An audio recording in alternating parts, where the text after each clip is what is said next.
जिसको right understanding से अभी इमीडिएटली ठीक किया जा सकता है। मतलब इसके लिए हमको कोई दवाई खाने की जरूरत नहीं है, इसके लिए हमको किसी डॉक्टर के पास जाने की जरूरत नहीं है, सिर्फ अपनी अंडरस्टैंडिंग को ठीक करना है। प्रॉब्लम की जड़ को पकड़ते हैं, क्या है? एक प्रॉब्लम की जड़ ये है कि आपके अंदर डर है कि अगर ये मूवमेंट चला गया तो क्या होगा। तो अपनी लाइफ को ऐसे जीना शुरू करो कि गुजरे हुए कल में मत जियो, आने वाले कल में मत जियो, अभी जो चल रहा है उसमें जियो।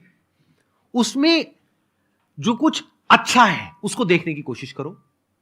अपनी जो way of looking at life है उसको इस तरीके से बनाओ कि अभी आपकी लाइफ में जो कुछ सही चल रहा है उधर आपका ध्यान होना चाहिए। इसके लिए बहुत एफर्ट लगेगा, क्योंकि ऐसी हमारी प्रोग्रामिंग नहीं है। हमारे आसपास में लोगों की बिल्कुल भी नहीं है। जॉब लगती बाद में, पहले घर वालों को टेंशन हो रही है, बेटे चली गई तो इतनी दूर जाना। नहीं, हमें भी होती है टेंशन, है ना? जरा सा कुछ अच्छा होने लग जाता है, अरे अरे अरे कहीं ये ना हो जाए, कहीं वो गड़बड़ ना हो जाए, ये ना हो जाए। तो पहला तो इसका सोल्यूशन ये है कि खुद को इतना कैपेबल बना लो कि आपके अंदर से ये जो डर है ना, ये पूरी तरह से निकल जाए। जो इंसान कैपेबल नहीं होता है उसके अंदर हमेशा डर रहता है। जैसे फॉर एग्जांपल आपकी लाइफ में सब कुछ अच्छा चल रहा है, मान लेते हैं फाइनेंशियली, तो डर किसके अंदर होगा? जिसको ये पता है कि आज अगर मेरे को इस जॉब से निकाल दिया तो कल मैं कहीं का नहीं रहूंगा या कहीं की नहीं रहूंगी, उसके अंदर डर है। तो सब कुछ सही होने के बाद भी वो कभी रिलैक्स नहीं रह पाएगा। बट जिसके अंदर ये है कि अगर मेरे को इस जॉब से निकाल दिया तो इस कंपनी का नुकसान है, मेरे को तो इससे लाख गुना बेटर जॉब मिलनी ही मिलनी है, क्योंकि मेरे को पता है अगले 10 साल बाद मैं क्या करने वाला हूं, खुद के लिए भी और जिस कंपनी में मैं काम करूंगा या करूंगी उसके लिए भी। तो जिसके पास में ये विजन होती है वो कभी डरता नहीं है, डरती नहीं है। That is one. टू, अपना जो नजरिया है वो ऐसा रखो कि लाइफ में जो कुछ सही हो रहा है उसके लिए डेली सुबह और रात को सोने से पहले you must have a feeling of gratitude in your heart. And ये अपने आप नहीं आने वाला, इट्स लाइक अ प्रैक्टिस जिसको आपको डेवलप करना पड़ेगा। जैसे एक्सरसाइज अपने आप नहीं हो जाती है, एक्सरसाइज के लिए एक रूटीन बनाना पड़ता है, जो बनाना बहुत ही मुश्किल होता है शुरू में, बाद में जब बन जाता है तो फिर वो आसान हो जाता है। तो ऐसे ही ये जो डेली सुबह उठ करके अपने दिल में एक ग्रैटिट्यूड का भाव, मतलब अपने दिल में एक thankfulness to the universe, to your parents, या जो भी कुछ आपके साथ में अच्छा हो रहा है, to health, to this breath जो चल रही है बिना किसी रुकावट के, to your eyes, to your ears, to your hands, legs, whatever, जो भी कुछ सही है। मैं ज्यादा नहीं कहता, आप 21 दिन भी प्रैक्टिस करके देख लो, बहुत आसान है। यूट्यूब पे आप जाओगे, सीधा डालना ग्रैटिट्यूड अफर्मेशंस, तो बहुत सारी अफर्मेशंस आ जाएगी। कुछ हिंदी में है, कुछ इंग्लिश में है, तो उसको आप सुन सकते हो। मेरी भी अफर्मेशंस है, एक मॉर्निंग की है, एक नाइट की है, उसको आप सुनो। ज्यादा नहीं कह रहा, 21 दिन तक सुनो, देखो मेजर चेंज आएगा हैप्पीनेस क्वोशिएंट में। सीधा सा फंडा है, गार्बेज इन गार्बेज आउट। जब भी आप दुखी हो रहे हो आप समझ जाओ आप कुछ ना कुछ गड़बड़ कर रहे हो, उल्टी सीधी कोई वेब सीरीज देख रहे हो मैं बता रहा हूं आपको, और फिर सवाल पूछ रहे हो कि खुशी क्यों नहीं है जिंदगी में। अरे भाई, ज़ॉम्बीज की सीरीज देख रहे हो आप, तो उसके यहां से खून निकल रहा है, चारों तरफ खून खच्चर हुआ पड़ा है, और आप कह रहे हो रात को ऐसे सपने क्यों आ रहे हैं। अरे जो देखोगे वही तो सपने आएंगे। तो happiness is an outcome of the kind of actions that you are taking, the kind of thoughts that you are having. तो उसके लिए एफर्ट करना पड़ेगा। I hope you got the answer. Thank you sir. Let's give a big round of applause for her. Sir मेरा question यही है कि अब क्या है कि मैं यूपीएससी की प्रिपरेशन कर रहा हूँ। मैं जैसलमेर राजस्थान से हूँ वैसे, लेकिन वहाँ से यहाँ पे आके मैं अब जैसे प्रिपरेशन कर रहा हूँ, तो मेरे को क्या है कि जैसे ही मतलब सोचता हूँ कि साथ आपका जैसे वीडियो देखे या जितनी भी मतलब मोटिवेशन एक बार तो मिल जाता है, लेकिन मतलब 7-8 दिन के बाद में मतलब ऐसा लगने लगता है कि अब बहुत हो गया, अब इसको छोड़ देते हैं। मतलब कई बार तो ऐसा भी लगा कि यार घर भागने का भी मन किया। उसके बाद में फिर भी दोबारा कंसिस्टेंसी बना के फिर वही सोच के फिर दोबारा उसी पे काम करना। तो सर कैसे मतलब मैं, और मेंटली इतना ज़्यादा प्रेशर होता है कि अब सर दोबारा इसको कभी नहीं कर पाएंगे, तो सर कोई सॉल्यूशन? देखो, प्रॉब्लम को आराम से समझते हैं कि अभी आप यूपीएससी का एग्जामिनेशन क्रैक करने की कोशिश कर रहे हो, जहाँ पे कंपटीशन बहुत ज़्यादा है। जी सर। और आपको ये बात पता है बड़े अच्छे से। आसान है सर, तभी तो। तब आसान है? मतलब आसान है को हर जगह चेप दोगे? हाँ सर, वो तो अरे ना भाई, एक मिनट रुको, कहाँ से आसान है, बहुत मुश्किल है। आप ये बताओ, आपने एफर्ट में कोई कमी डाली? नहीं सर, कोई कमी नहीं रखी, पूरा एफर्ट किया था दबा के। तो आप कह रहे हो एफर्ट आपने पूरा किया, अब देखना ये है कि रिजल्ट क्या आया, उसको मेजर करना होगा। अगर तो वहां पे माइनर डेविएशन है, यानी आपको ये कॉन्फिडेंस आ रहा है कि सेकंड बार में मैं कर लूंगा, ये जो डिफरेंस है उसको अचीव कर लूंगा, तब तो फिर उसको करने का सेंस बनता है। लेकिन आप मान लो अगर उसको क्वालिफाई करने के लिए स्कोर चाहिए एक्स, और अभी उस एक्स से आप बहुत दूर हो, तो फिर आपको बैठ करके ठंडे दिमाग से सोचना होगा कि क्या ये करियर मेरे लिए ठीक है या नहीं है। ठीक है सर। मिल गया आंसर? मिल गया सर। क्या मिल गया? अब जैसे मतलब जैसे मैं 50% से लैग कर रहा हूँ अगर, तो फिर मेरे को मतलब दोबारा सोचना चाहिए कि ये करियर मेरे लिए ठीक है या नहीं है। अगर मैं उसमें थोड़ा ही लैग कर रहा हूँ, जैसे 5-6 मार्क्स ही अगर लैग कर रहा हूँ, तो मेरे को मतलब दोबारा उसको दबा के फिर वो कंसिस्टेंसी के साथ उसको करना है। फिर सर आसान है। देख रहा हूं अप्लाउज में। सर मेरा इशू है कि sir I am also an UPSC aspirant. तो सर जब शुरू किया था तब बहुत जोश था। इवन मैंने अपना फर्स्ट अटेम्प्ट नहीं दिया है, बट स्टिल सर अब I am an like social person. तो जब यहाँ सर मैं इनिशियली आई थी तो आई एम लाइक कि मैंने सोच रखा था कि I will not interact that much to everyone, क्योंकि अगर मैंने इंटरेक्शन शुरू किया तो I will get social and I will lag in my studies. Sir initially sir सब सही चल रहा था कि like I was very good लेकिन स्टडीज़, पर अब सर जैसे जैसे मैं सोशलाइज हो गई हूँ, आई एम हैविंग फ्रेंड्स, तो सर ऐसा लग रहा है कि sir I am just going deep in to that only. और सर कहीं ना कहीं अब मेरे दिमाग में एक सेकंड भी प्लान भी आना शुरू हो गया है। तो सर अब मतलब लाइक दिमाग में लगने लग गया है कि शायद मैंने जो ऑप्शन चूज़ किया है अपने करियर के लिए, तो that is not for me, कि I am not for this. इसके लिए मुझे इतना ज़्यादा मतलब थोड़ा वैसा इंसान होना पड़ेगा कि सिर्फ मैं अपनी स्टडीज़ पे ज़्यादा फोकस करूँ और सोशल ना हूँ ज़्यादा। But I know I am a social person, और मुझे लोगों से इंटरेक्ट करना, नेटवर्क बनाना, वो मुझे कभी कभी लगती है कि आई एम फॉर दैट। तो अब मुझे लगता है कि वापस पीछे जाना और यहाँ इतना खर्चा करने के बाद that is not that easy. तो sir I am in this situation कि अब मुझे समझ नहीं आ रहा है कि अब मुझे आगे क्या करना चाहिए। देखो, मैं आपको ये नहीं बता सकता कि आपको क्या करना चाहिए। मैं ये बता सकता हूं अगर मैं आपकी सिचुएशन में होऊंगा तो मैं क्या करूंगा। मैं पहले अपनी पर्सनालिटी को देखूंगा कि मेरी पर्सनालिटी क्या है, उसके अकॉर्डिंग करियर को चूज करूंगा। अभी आपने अपने करियर को कैसे चूज किया, आप खुद बताइए, आपने कैसे चूज किया कि मेरे को यूपीएससी को क्रैक करना है? ये थॉट कहां से आया? यस सर, ऑल्दो सर मेरा पूरा फैमिली बैकग्राउंड बिजनेस से, इवन फादर वांटेड कि मैं बिजनेस करूं, but I don't know sir, मैंने एक्चुअली बीच में एनजीओ में वर्क करना शुरू किया था। तो फ्रॉम देयर आई थॉट कि I can do it's like मुझे इसमें भी इंटरेस्ट है, क्योंकि सोशल वर्क लाइक अगर कोई यूपीएससी नहीं भी करना चाहता तो everyone like to do that. But मुझे पता नहीं क्यों वो करने के बाद लगा कि I can do this also and much better for the society. असली सोशल सर्विस होती क्या है, ये हमको कभी किसी ने नहीं सिखाया, लेकिन एक कीड़ा हम सबके अंदर है कि मुझे सोशल सर्विस करनी है या नहीं है? आप में से कितने हैं जो सोसाइटी के लिए कुछ अच्छा करना चाहते हैं? हाथ ऊपर करो। और कितने हैं जो महा गिरे हुए लोग हैं जो कहते हैं कि सोसाइटी की भाड़ में, मेरे को सिर्फ अपने बारे में सोचना है? कोई नहीं है। तो सब अंदर से क्या बनना चाहते हैं? सोसाइटी के लिए कुछ अच्छा करना चाहते हैं।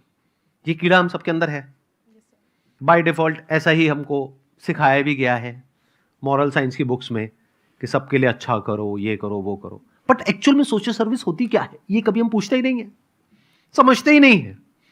ध्यान से सुन लेना इस बात को, अगर समझ गए तो आपकी लाइफ की एक बहुत बड़ी प्रॉब्लम सॉल्व हो जाएगी। बहुत बड़ी, मतलब बहुत बड़ी। क्या एक फ्लावर एक पार्क में है, मान लो गुलाब का फूल है, उसमें से खुशबू आ रही है, वो सोशल सर्विस कर रहा है नहीं कर रहा है? Yes sir. नहीं कर रहा है। वो क्यों कर रहा है सोशल सर्विस? सोशल सर्विस हो रही है।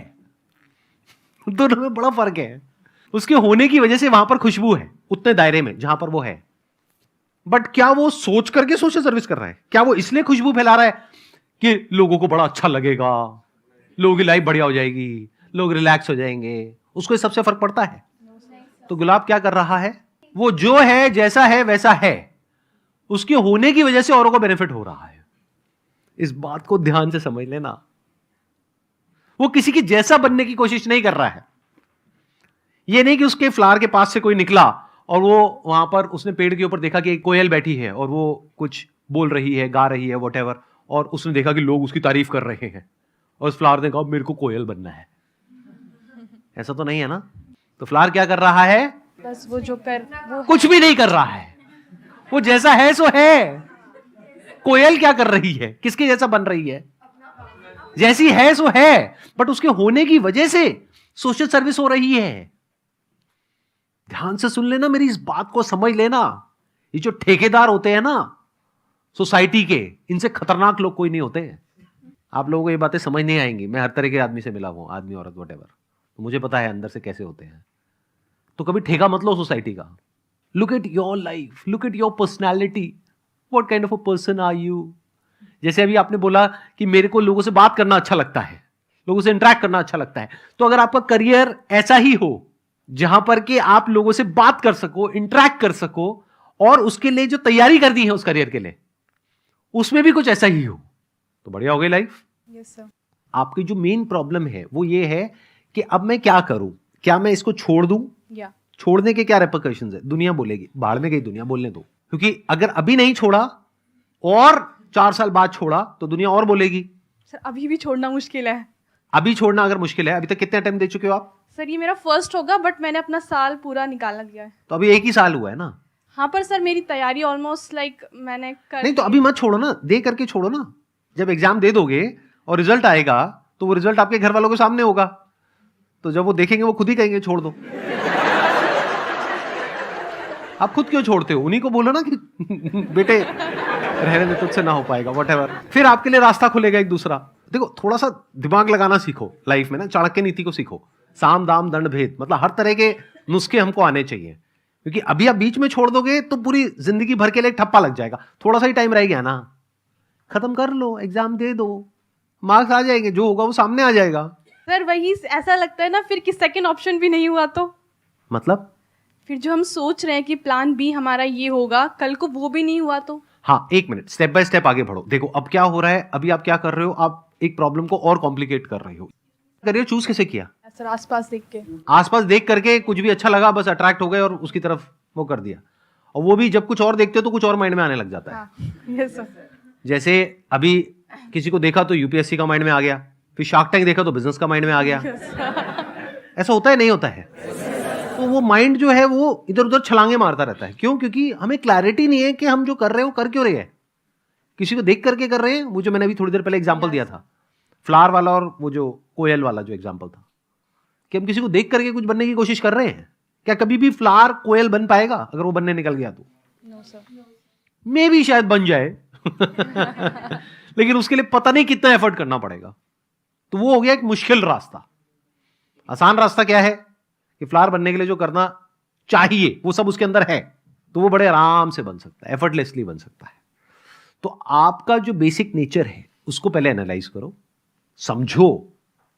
अब कैसे समझ आएगा? You always fall back on to that basic nature of yours. It keeps pulling you from with in all the time. उससे रिलेटेड देखो क्या क्या करियर्स है, उसको चूज करो। आसान नहीं हो गया। जैसे फॉर एग्जाम्पल कोई इंसान बहुत ही क्रिएटिव है, रोज सुबह वो इंसान उठता है और उसके माइंड में कोई अजीब से आइडियाज आ रहे होते हैं। ऐसे इंसान के लिए क्या यूपीएससी अच्छा ऑप्शन है, बुरा ऑप्शन है, या बहुत बुरा ऑप्शन है? बहुत बुरा। क्योंकि यूपीएससी को क्रैक करने के लिए क्या चाहिए? एक ऐसा माइंड चाहिए जो वन पॉइंटेड हो, रेजर शार्प फोकस चाहिए कुछ सालों तक। ऐसा माइंड नहीं चाहिए जो रोज सुबह कुछ और ही इमेजिनेशन में चला जाए।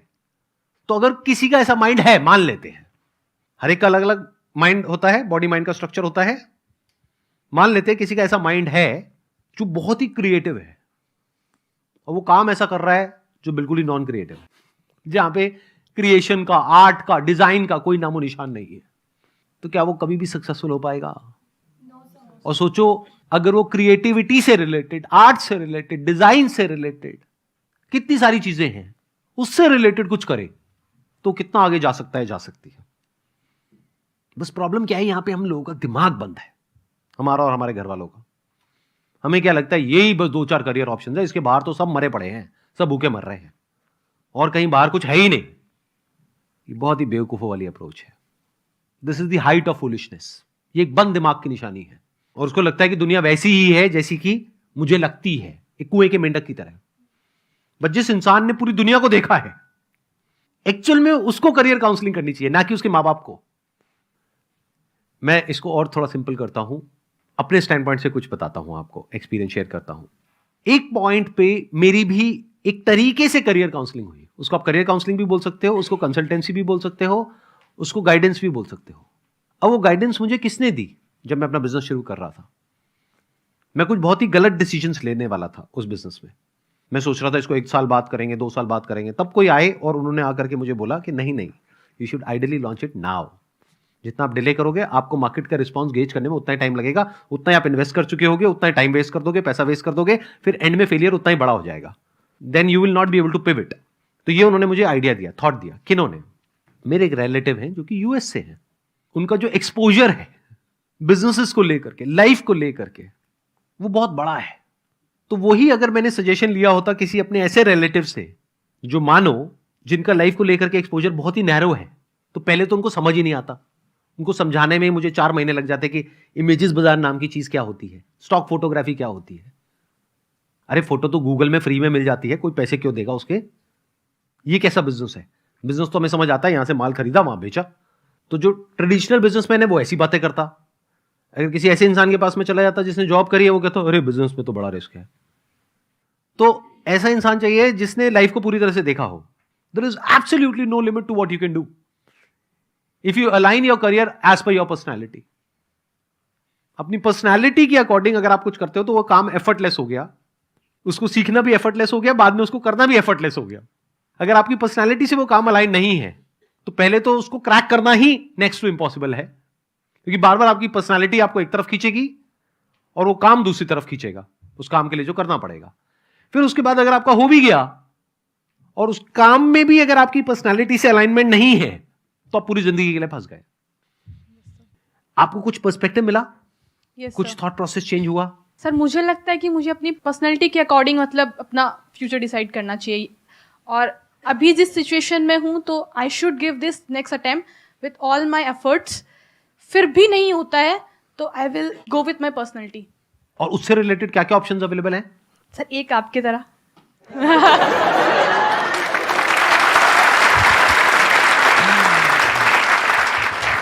लेकिन याद रखना ये सिर्फ एक ऑप्शन नहीं है, एक मेरी तरह, बट सर आई वांट ऐसे टू बिजनेस। हजारों लाखों ऑप्शंस हैं। If you want to do business, business में तो अनलिमिटेड ऑप्शंस हैं। बट अगर बिजनेस नहीं भी करते, even if you are doing a job, then also there are multiple options which are there which are connected to your personality. बस ये याद रखना हमेशा लाइफ में। मेरा जो प्रॉब्लम है कि मेरे माइंड में तो चल रहा होता है कि मैं किसी को समझा दूंगा, ये समझाऊंगा, ये समझाऊंगा, लेकिन लास्ट में जब उनके पास पहुंचता हूँ, उनको समझाने जाता हूँ, तो मेरा बिल्कुल माइंड ब्लैंक हो जाता है कि मैं उनको क्या समझाऊंगा। मतलब कि समझाता हूँ लेकिन समझ में नहीं आता कि उनको क्या समझा रहा हूँ मैं। ये एक बहुत इंटरेस्टिंग क्वेश्चन है, क्योंकि नहीं, रुको, यहाँ पे इस क्वेश्चन में मैं कुछ बड़ा मजेदार देख रहा हूँ। आई एम नॉट श्योर आप कैसे देखोगे कैसे नहीं, बट थोड़ा इंटरेस्टिंग तरीके से देखते हैं। हमें ना ये गलतफहमी होती है कि हम किसी को कुछ समझा सकते हैं, नंबर 1। क्योंकि आप लोगों को क्या लगता है कि मुझे ये गलतफहमी है कि आप लोगों को कुछ भी समझ आ रहा है जो मैं बोल रहा हूं। कुछ नहीं समझ आया है, क्योंकि आप उसको समझ रहे हो अपने स्टैंड पॉइंट से, आप उसको रिलेट कर रहे हो जो आपकी लाइफ का एक्सपीरियंस है उससे। मैं किसी और ही स्टैंड पॉइंट से कुछ बोल रहा हूं, आप चाहो भी तो उसको नहीं समझ सकते। तो इस गलतफहमी से बाहर आ जाओ पहले तो, कि कोई भी इंसान कुछ भी समझेगा आपकी बात को, नंबर 1। तो करना क्या है, किसी को कुछ समझाना चाहते हो तो कैसे समझाएं? तो उसको समझाने की कोशिश मत करो, पहले उसको समझो कि उसके डिजायर्स क्या हैं, उसके फियर्स क्या हैं, उसकी लाइफ में what is it that person wants, कि उसका थॉट प्रोसेस क्या है। अगर वो आप समझ जाते हो, देन एक पॉसिबिलिटी होती है कि अब आप उससे बात कर सकते हो, अब एक कम्युनिकेशन हो सकती है। नहीं तो कम्युनिकेशन ही पॉसिबल नहीं है। फॉर एग्जाम्पल, सेल्स में बोलते हैं एक फीचर्स होते हैं, एक बेनिफिट्स होते हैं। जो घटिया सेल्समैन होते हैं, यानी जो आते हैं और नॉन स्टॉप आपको तंग करके चले जाते हैं, जिनके मुंह पे जा करके आप अपने घर का दरवाजा ऐसे मारते हो जोर से और आप कहते हो भाग जाए यहाँ से, दोबारा मत आइए, उनमें और ऐसे सेल्समैन में जिनको आप घर के अंदर बुला लेते हो, क्या फर्क होता है लुक्स के अलावा? कि उनसे पता चलता है कि एक तो पहली बात तो जो सेल्स पिच में लगे वो चेप देते हैं बिल्कुल, वो कि आप ये चीज़ खरीद लो, वो चीज़ खरीद लो। और नॉर्मल हाँ। जो है बिल्कुल पर्टिकुलर तरीके से समझाते हैं कि आप ऐसी चीज़ें खरीदो, हाँ। उससे आपको ये बेनिफिट्स मिलेंगे। नॉर्मल चीज़ें मैं आपको और बताता हूँ, ये भी आपने 2 लेवल बताए हैं सेल्समैन के, एक तीसरा लेवल भी होता है। वो आपको कुछ भी नहीं समझाते, वो आपसे पूछते हैं और वो समझ जाते हैं कि आपकी प्रॉब्लम क्या है, और वो बोलते हैं कि इस प्रोडक्ट से ही ये प्रॉब्लम सॉल्व हो सकती है, बस खत्म। अगर उस प्रॉब्लम के बारे में 1000 चीजें हैं जो बताई जा सकती हैं, वो 1000 नहीं बताते हैं, वो 10 भी नहीं बताते हैं, वो एक ही बताते हैं। वो एक कौन सी होती है? जो आपकी प्रॉब्लम होती है उससे कनेक्ट कर देते हैं। Yes. किसी को कुछ भी समझाने से पहले आपको उनको समझना पड़ेगा, फिर आप उनसे बात कर सकते हो उनके लेवल पे आकर के, otherwise you can not talk to anybody.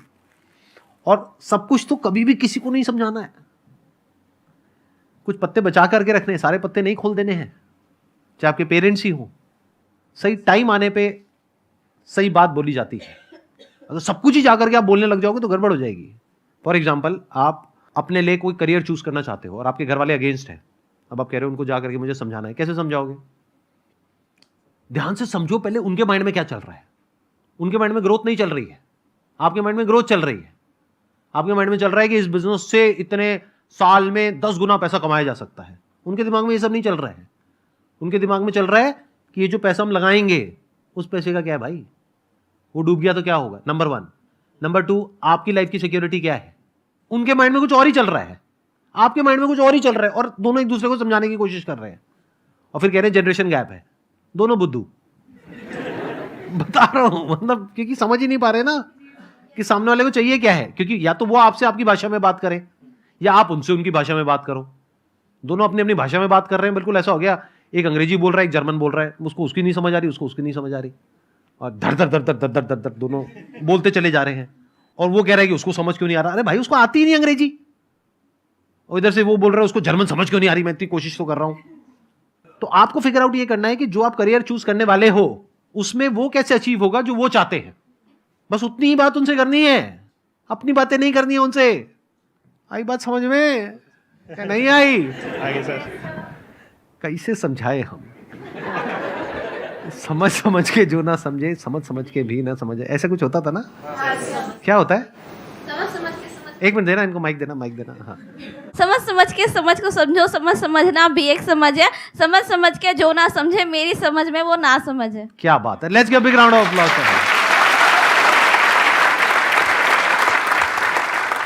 समझ आ गया इन्होंने क्या कहा है? कुछ समझने को है नहीं, क्या समझ आ गया? आपको क्लियर जवाब मिला, आपकी प्रॉब्लम को सॉल्यूशन मिला? सर यही है कि पहले जो सारी चीज़ें हैं खुद से पहले सारी चीज़ें समझ लो, तब जाके किसी को जाकर नॉर्मल चीज़ें समझानी है कि वो जितना रिलेट करता है कि उतना ही उसको समझाना है। हाँ, जो वो चाहता है बस वही बातें करनी है उससे। Yes sir. फालतू की बातें नहीं करनी है। Yes sir. जैसे अब अगर मान लो कि मैं किसी बच्चे से बात कर रहा हूँ, बच्चा मतलब जैसे मान लो 14-15 साल का है, 16 साल का है।